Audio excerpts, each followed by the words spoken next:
Welcome to new lessons. This is part second of pronouns. इस video में हम जानेंगे पर्सनल प्रोनाउंस के बारे में और साथ ही सीखेंगे कुछ इंपॉर्टेंट रूल्स पर्सनल प्रोनाउंस को यूज करने के। आइए जानते हैं कि पर्सनल प्रोनाउंस होते क्या हैं। पर्सनल प्रोनाउंस वो प्रोनाउंस हैं जो पर्सन्स के लिए यूज किए जाते हैं।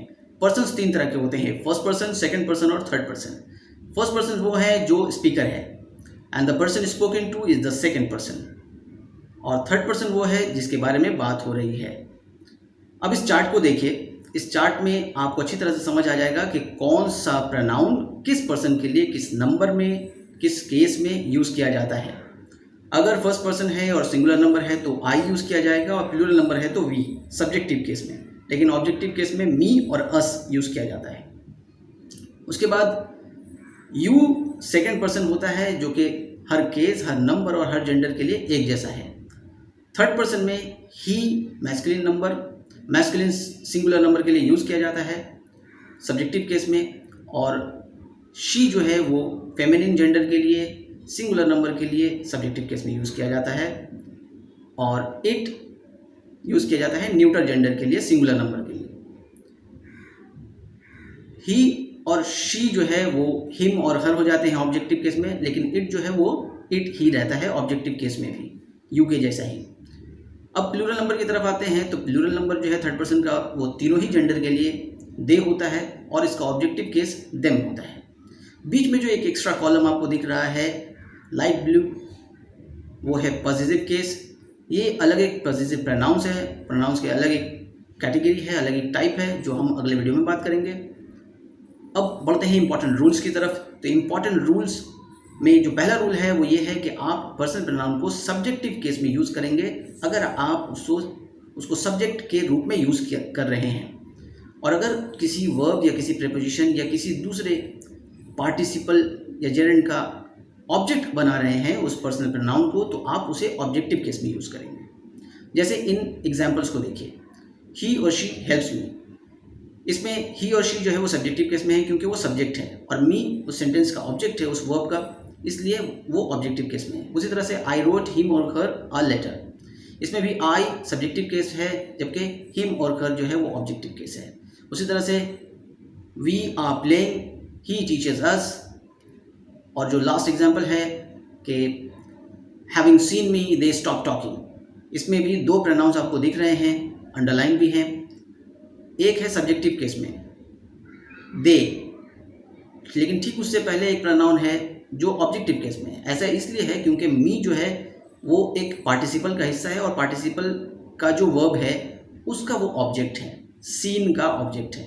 और हैविंग सीन मी ये पूरा एक पार्टिसिपल का ग्रुप है, यूनिट है। अब उसके बाद से वो मेन क्लॉज जो शुरू हो रहा है, दे स्टॉप्ड टॉकिंग, दे जो है उस पूरे क्लॉज का मेन वर्ब का सब्जेक्ट है। अब रूल नंबर 2 ये है कि अगर आप किसी पर्सनल प्रोनाउन को यूज़ कर रहे हैं, एक से ज़्यादा पर्सनल प्रोनाउंस यूज़ कर रहे हैं किसी सेंटेंस में, तो उसका जो ऑर्डर है वो 2, 3, 1 का होना चाहिए, यानी कि सेकंड पर्सन, थर्ड पर्सन और फर्स्ट पर्सन। जैसे you, he and I are good friends, ऐसा नहीं हो सकता है कि I, you and he are good friends. उसी तरह से Kareena and I are students, Kareena and me are students हरगिज़ नहीं हो सकता है। लेकिन अगर आप कोई सिन कन्फेस कर रहे हैं, एडमिट कर रहे हैं अपनी मिस्टेक को या किसी फॉल्ट को, तो फिर आप ये ऑर्डर मेंटेन करेंगे, मेंशन करेंगे 1, 2, 3 का, यानी कि फर्स्ट पर्सन, सेकंड पर्सन और थर्ड पर्सन। यानी कि फिर क्या ऑर्डर हो जाएगा, एग्जाम्पल के द्वारा देखिए, I, you and he have committed the sin. अगर आप इसको पहले वाले रूल की तरफ देखेंगे तो ये इनकरेक्ट हो जाएगा। रूल नंबर 3 ये है कि इट इज़ के बाद आप हमेशा पर्सनल प्रोनाउन को सब्जेक्टिव केस में रखेंगे, क्योंकि इस कंडीशन में जो इट है उसका कोई काम नहीं, वो जस्ट वेग, अनसर्टेन है, इंडेफिनिट है। असल में उसके इज़ के बाद आने वाला जो प्रोनाउन होता है वही उस क्लॉज का सब्जेक्ट हो जाता है। जैसे अगर हम कहें इट इज़ ही, तो इसका मतलब है ही इज़। जैसे एग्जाम्पल भी है, it is I who have always helped you. अगर आप कहें it is me who have always help you, तो ये इनकरेक्ट है। उसी तरह से it is he who has stolen my pen, तो इस सेंटेंस में भी जो ही दिख रहा है वो सब्जेक्टिव केस में रखा गया है, क्योंकि असल में बात कही जा रही है कि he is the one who has stolen the pen. Rule number 4 ये है कि टू बी के बाद आप किसी पर्सनल प्रोनाउन को सब्जेक्टिव केस में रखेंगे अगर टू बी से पहले कोई नाउन या प्रोनाउन नहीं है, क्योंकि उस केस में ये समझ लीजिए कि टू बी जो है वो सेंटेंस के सब्जेक्ट के लिए यूज़ किया जा रहा है, किसी ऑब्जेक्ट के लिए नहीं। तो सब्जेक्ट के लिए अगर यूज़ किया जा रहा है तो सब्जेक्ट उसके बाद आने वाला जो प्रोनाउन होगा वो भी सब्जेक्टिव केस में होगा। जबकि अगर टू बी से पहले कोई नाउन या प्रोनाउन मौजूद है तो फिर हम उसे ऑब्जेक्टिव केस में यूज़ करेंगे। जैसे एग्जाम्पल सामने है आपके, जैसे I would not want to be he. इस सेंटेंस में वॉन्ट टू बी से पहले जो सब्जेक्ट है उसी के लिए वो प्रोनाउन यूज़ किया जा रहा है, इसलिए उसे हम सब्जेक्टिव केस में रखते हैं। अगर हम इसे कहें I would not want to be him तो ये इनकरेक्ट हो जाएगा। लेकिन अब दूसरा एग्जाम्पल देखिए कि I know the man to be him.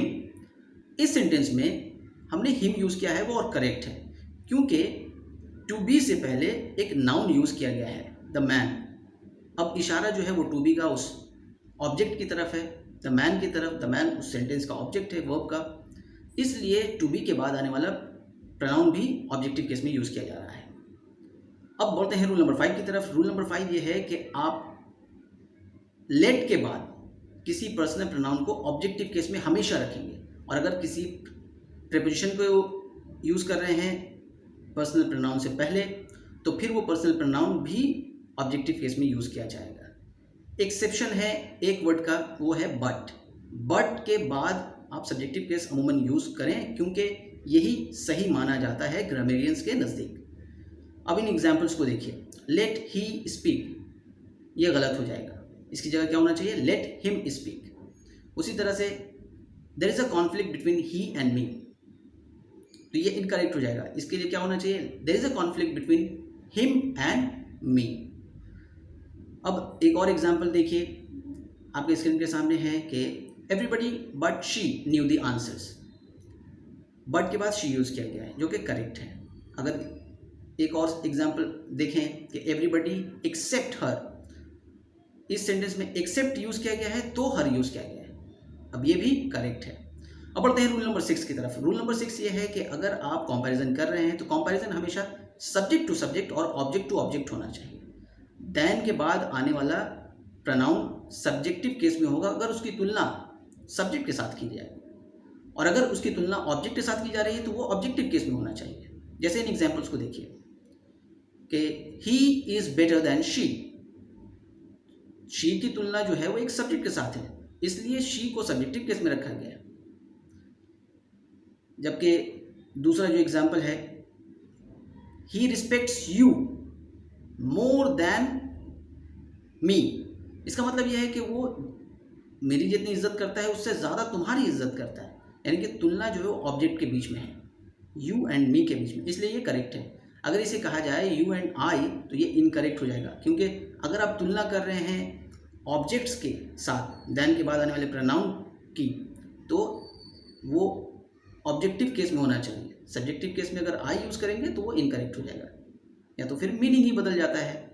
जैसे देखिए एक और जो एग्जांपल है, उसी सेंटेंस को दोबारा लिखा है लेकिन करेक्शन के साथ बताया जा रहा है कि ये सेंटेंस करेक्ट है, क्योंकि उसमें अलग सेंस के साथ यूज़ किया जा रहा है। उसमें तुलना जो है आई की ही के साथ है, इसलिए ये सेंटेंस करेक्ट है। होप ये वीडियो आपको पसंद आया होगा। प्लीज़ वीडियो को ज़्यादा से ज़्यादा शेयर कीजिए, लाइक कीजिए और कमेंट कीजिए। और न्यू लेसन्स को अगर आपने सब्सक्राइब नहीं किया है तो प्लीज़ सब्सक्राइब कीजिए। Thank you for watching this video.